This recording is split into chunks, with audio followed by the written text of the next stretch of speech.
এমন একটা দুনিয়া ছিল যেখানে মানুষ এবং দৈত্য একসাথে বসবাস করত। এখানে আমাদের গল্পের নায়কটা হচ্ছে হেনরি ক্যাভিল, ওরে তো আপনারা অনেকেই চেনেন। তো এখানে আরেকটা মেইন বিষয় হচ্ছে পাশে থাকা এই মেয়েটাকে বাঁচানোর জন্য যত যুদ্ধ করতেছে একমাত্র এই যে বন মানুষ এবং বিভিন্ন দৈত্য দানবের সাথে। এখানে আমাদের গল্পের নায়ক অনেক মারামারি করতেছিল দৈত্যটার সাথে, যেখানে গাছ রূপে দেখা যেতেছে এবং মেয়েটাকে বাঁচানোর জন্য আপ্রাণ চেষ্টা করতেছে। এখন এখানে আরেকটা মনস্টার চলে আসে এই গাছটাকে মারার জন্য, কিন্তু ইতোমধ্যেই মেয়েটাকে ভাগতে বলে যে দৌড় দাও, তুমি এখান থেকে খুব জোরে জোরে দৌড়ে চলে যাও। কিন্তু এখানে আমাদের নায়কের বিভিন্ন পাওয়ার কিন্তু তার আছে, সেই পাওয়ার ব্যবহার করে এবং তার হাতে থাকা যে তলোয়ারটা আছে ওইটা দিয়ে কিন্তু এই ডিমেনগুলোকে মারার চেষ্টা করতেছে। তো এক পর্যায়ে মেয়েটা অনেক দৌড়াদৌড়ি করে ভাগাভাগি করে অনেক দূর চলে গেছে, একটা পাহাড়ের গুহা দেখতে পাচ্ছে, এখানে একটা আশ্রয় কেন্দ্র মতো একটা অবস্থা। মেয়েটা একটা পাথরের আড়ালে লুকিয়ে পড়লো এবং চারিদিকে খুঁজতেছিল যে কোনো মনস্টার আছে কিনা। তো তার ভিতরে অনেক ভয় কাজ করতেছিল এবং তার পিছে পিছে কিন্তু অবশ্যই একটা মনস্টার ছুটে আসতেছিল।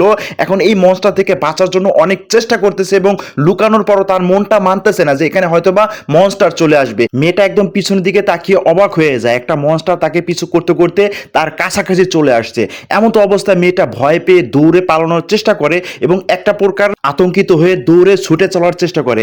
এমন তো অবস্থায় কোনো কুল কিনারা না পেয়ে একটা পাহাড়ের পাদদেশে লুকানোর চেষ্টা করে, কিন্তু শেষ পর্যন্ত তার শেষ রক্ষা হয় না।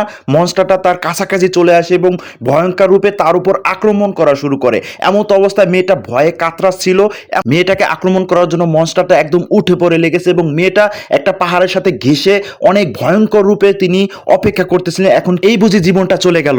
এমতো অবস্থায় হঠাৎ করে আমাদের গল্পের নায়কটা কিন্তু চলে আসে এবং ইতিমধ্যে পিছন থেকে তার তরোয়ার দিয়ে কিন্তু ওই মনস্টারটাকে দুনিয়া থেকে বিদায় করে দেয়, তার মাথা কিন্তু আলাদা করে ফেলে। তো এই আমাদের গল্পের নায়ক পুরাদমে হিরোইজম দেখিয়ে মেয়েটাকে বাঁচিয়ে ফেলে। ওকে, এতক্ষণ যে ফাইট সিনটা আমি বাংলাতে এক্সপ্লেইন করলাম সেটা হচ্ছে দ্য উইচার টিভি সিরিজের। তো এটা অনেক জনপ্রিয় একটা টিভি সিরিজ, আপনারা অনেকেই জানেন। সেখানে কিন্তু আমাদের হেনরি ক্যাভিল, যেটা আমাদের সুপারম্যান খ্যাত, তো সেই হেনরি ক্যাভিল কিন্তু অভিনয় করছে এবং অনেক সুন্দর একটা টিভি সিরিজ। ভাই আমি কিন্তু পার্সোনালি অনেক বেশি লাইক করছি এই টিভি সিরিজটাকে। দেখুন আমি হয়তো খুব সুন্দরভাবে এক্সপ্লেইনটা করতে পারি নাই, আমি এই প্রথম এই কাজগুলো শুরু করছি। তো আমার ভুল ত্রুটি হলে অবশ্যই ক্ষমা সুন্দর দৃষ্টিতে দেখবেন। আর যদি আপনারা এরকম ভিডিও দেখতে চান অবশ্যই আমাকে একটু লাইক করবেন ভিডিওতে এবং শেয়ার করে দেবেন আপনাদের বন্ধুদের মাঝে, তাহলে হয়তো আরো সুন্দরভাবে এডিট করে এবং সুন্দরভাবে ভয়েস ওভার দিয়ে আপনাদের মাঝে এরকম ভিডিও নিয়ে হাজির হতে পারবো। তো ততক্ষণ পর্যন্ত ভালো থাকুন, ধন্যবাদ, আসসালামু আলাইকুম।